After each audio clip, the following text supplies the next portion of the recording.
بسم الله الرحمن الرحيم. يسبح لله ما في السماوات وما في الأرض، له الملك وله الحمد وهو على كل شيء قدير.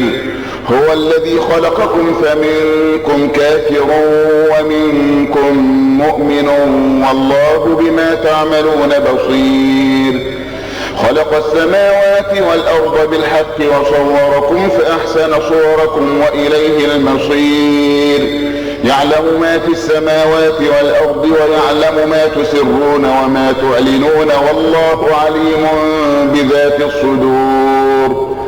ألم يأتكم نبأ الذين كفروا من قبل فذاقوا وبال أمرهم ولهم عذاب أليم. ذلك بأنه كانت تأتيهم رسلهم بالبينات فقالوا أبشر يهدوننا فكفروا وتولوا واستغنى الله والله غني حميد. زعم الذين كفروا أن لن يبعثوا قل بلى وربي لتبعثن ثم لتنبؤن بما عملتم وذلك على الله يسير. فآمنوا بالله ورسوله والنور الذي أنزلنا والله بما تعملون خبير. يوم يجمعكم ليوم الجمع ذلك يوم التغابن.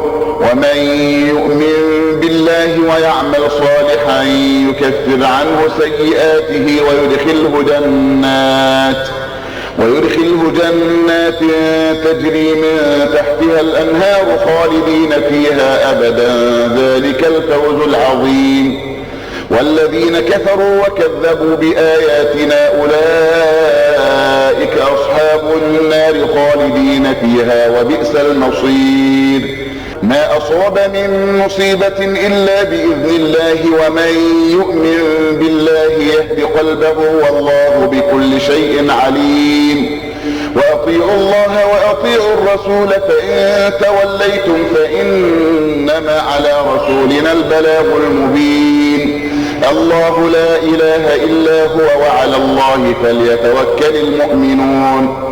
يا أيها الذين آمنوا إن من أزواجكم وأولادكم عدوا لكم فاحذروهم وإن تعفوا وتصفحوا فإن الله غفور رحيم.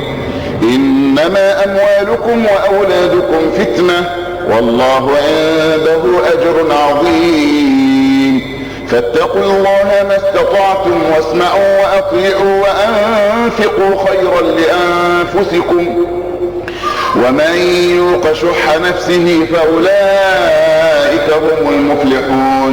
إن تقرضوا الله قرضا حسنا يضاعفه لكم ويغفر لكم والله شكور حليم.